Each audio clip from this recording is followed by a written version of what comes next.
যাদের সন্তান তৃতীয় শ্রেণীতে পড়াশোনা করে তারা সকলেই অবগত রয়েছেন প্রথম প্রান্তিক মূল্যায়ন 2025 চলমান রয়েছে।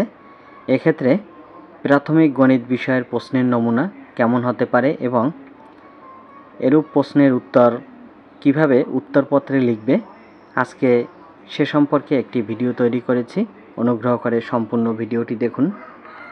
প্রথমেই 1 নম্বরের কয়ে রয়েছে বহু নির্বাচনী প্রশ্ন। বহু নির্বাচনী প্রশ্ন থাকবে 20টি, প্রতিটিতে 1 নম্বর করে থাকবে। এখানে বহু নির্বাচনী প্রশ্ন প্রথম প্রান্তিক মূল্যায়নে যে সিলেবাসের অংশ রয়েছে সেখান থেকেই মূলত এরূপ সম্পূর্ণ প্রশ্নটি প্রস্তুত করা হবে। আপনার সন্তানকে সেই প্রথম প্রান্তিক মূল্যায়নের যে সিলেবাস সেই সিলেবাসের আলোকে অনুশীলন করাবেন।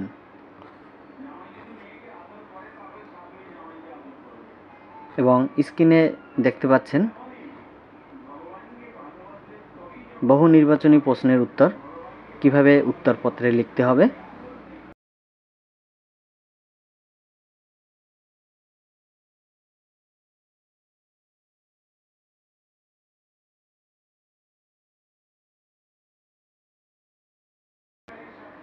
খ নম্বরে শূন্যস্থান পূরণ।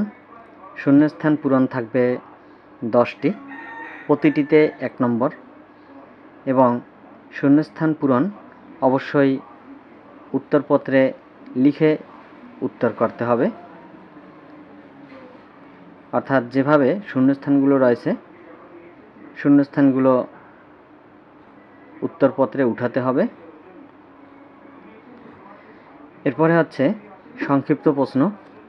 12টির মধ্যে যে কোনো 10টি প্রশ্নের উত্তর দিতে হবে এবং প্রতিটিতে 2 নম্বর করে রয়েছে।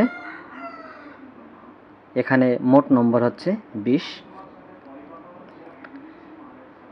এক্ষেত্রে সংক্ষিপ্ত প্রশ্নের নমুনা কেমন হবে এখানে দেখুন।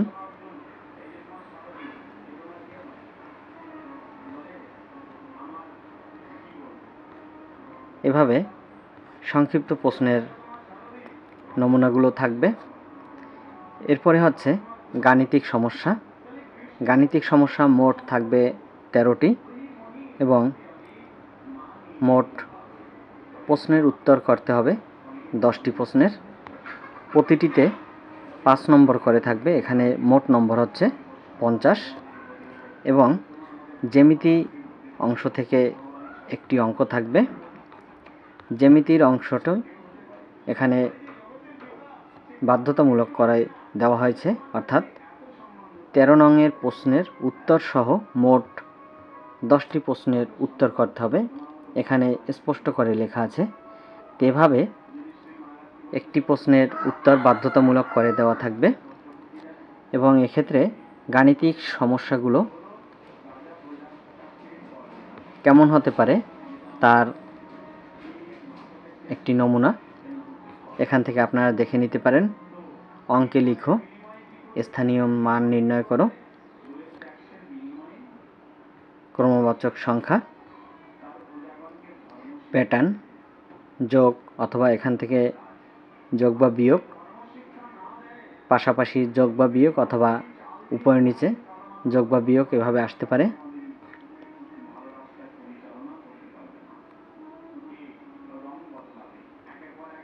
এবং জ্যামিতি অংশ থেকে প্রশ্ন আসবে। তো এভাবে আপনার সন্তানকে এরূপ প্রশ্নের নমুনা অনুযায়ী অনুশীলন করান। ধন্যবাদ সকলকে।